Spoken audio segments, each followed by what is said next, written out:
हरियाणा के मुख्यमंत्री मनोहर लाल ने चरखी दादरी को 745 करोड़ की सौगात दी। इससे पहले प्रगति रैली में भाग लेने पहुंचे सीएम को जनता कॉलेज स्टेडियम में बने हेलीपैड पर प्रशासनिक अधिकारियों और बीजेपी के नेताओं ने स्वागत किया।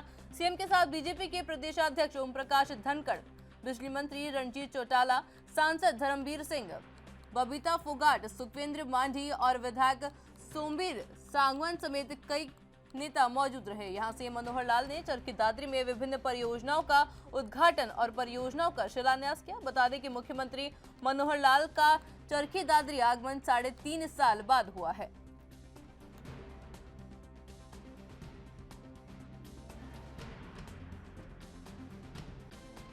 चरखी दादरी इसका एक विशेष स्थान है। न केवल यहाँ के लोग मेहनती हैं, प्रदेश के विकास में अपना योगदान किए हैं। एक दूसरा कारण भी चरखी दादरी के बारे में मैं अपना बताता हूं कि मैंने चरखी दादरी को बहुत नजदीक से देखा है। सन 1990 से, यानी 32 साल पूर्व मेरा चरखी दादरी से संबंध है।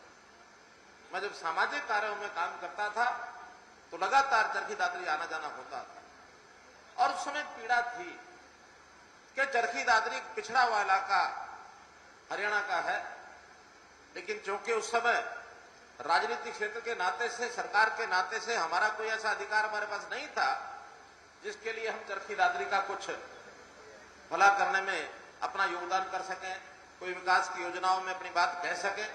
सुझाव मात्र देते थे। 96 से 98 सांझी सरकार में हम शामिल हुए थे, लेकिन उस समय भी जो हम करना चाहते थे वो नहीं हुआ। जब सरकार हमारी आई तो आपको ध्यान में है कि हमने सबसे पहले इस क्षेत्र को जिले के रूप में 2016 के अंदर ये घोषणा करके 22वां जिला ये हमने तुरंत बनाया था। जिला क्योंकि जब नया बनता है तो प्रारंभ में कोई योजना ना तो अधिकारियों के पास होती है, ना किसी नीचे काम करने वाले लोगों को पता होता है कि जिले के नाते क्या क्या करना होगा।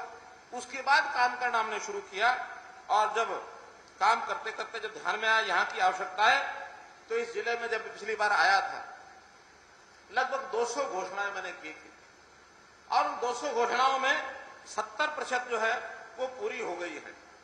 करोड़ों रुपए पिछली बार भी हमने बजट में दिए थे।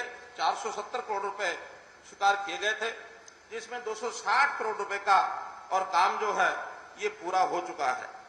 अब आज भी मैंने 17 परियोजनाएं लगभग 350 करोड़ की आज शिलान्यास और उद्घाटन किए हैं, आप सबको समर्पित किए हैं। ये जब लगातार चलने वाला काम इस जिले में, इसको आगे बढ़ते हुए जब मैं देखता हूं तो भले सबसे आखिर में हमारा जिला 22वां जिला बना है, लेकिन जो विकास के काम भले ही वो गति उसकी जितनी हम चाह रहे हैं उतनी अभी नहीं बनी, जो आगे बनेगी, लेकिन काम होते हुए हमको ये प्रसन्नता जरूर होती है कि चरखी दादरी जिसको हमने जिला घोषित किया था वो धीरे धीरे एक पूर्ण रूप से जिले का जो है रूप ले रहे हैं। बड़ी बड़ी परियोजनाएं सारे प्रदेश में जो चल रही हैं उसका लाभ निश्चित रूप से चरखी दादरी को भी मिल रहा है, क्योंकि चरखी दादरी संयोग से चारों तरफ से हरियाणा के ही जिलों से घिरा हुआ है। केवल 2 जिलों को छोड़कर 20 जिले ऐसे हैं जिसका कोई ना कोई एक बाहर प्रदेश का भी जिला साथ लगता है, लेकिन चरखी दादरी और रोहतक 2 ऐसे जिले हैं जो हरियाणा के ही जिलों से घिरे हुए हैं। उन जिलों के विकास का लाभ भी इन जिलों को मिलता है।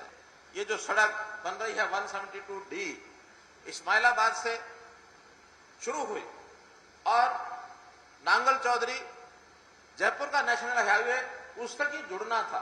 स्वाभाविक है कि वो सड़क हमारे चरखी दादरी के अंदर से होकर गई। नेशनल हाईवेज 17 बने हैं। 17 नेशनल हाईवेज जो मंजूर हुए हैं, बन रहे हैं, उनमें कई नेशनल हाईवेज ये हमारे यहां जा रहे हैं, निकल करके जा रहे हैं। एक सड़क जो सोनीपत से और झज्जर होकर के दादरी होकर के लोहारू जाती है 334D, ये भी हमारे चरखी दादरी में से ही होके जा रही है। तो इस प्रकार से जब क्रिस क्रॉस होता है, जो सड़क यहां से और भिवानी होकर के जींद जाएगी वो भी आखिर इसी रास्ते से होकर के हमारा भिवानी के साथ संपर्क जुड़ेगा। तो ये जिला सबसे पहले आसपास के सब जिलों के साथ सीधा नेशनल हाईवे के साथ अथवा 10 मीटर चौड़ी सड़कों के साथ जुड़ेगा। ये सबसे बड़ी एक प्रकार की इस जिले को सौगात होगी। हमने उद्योग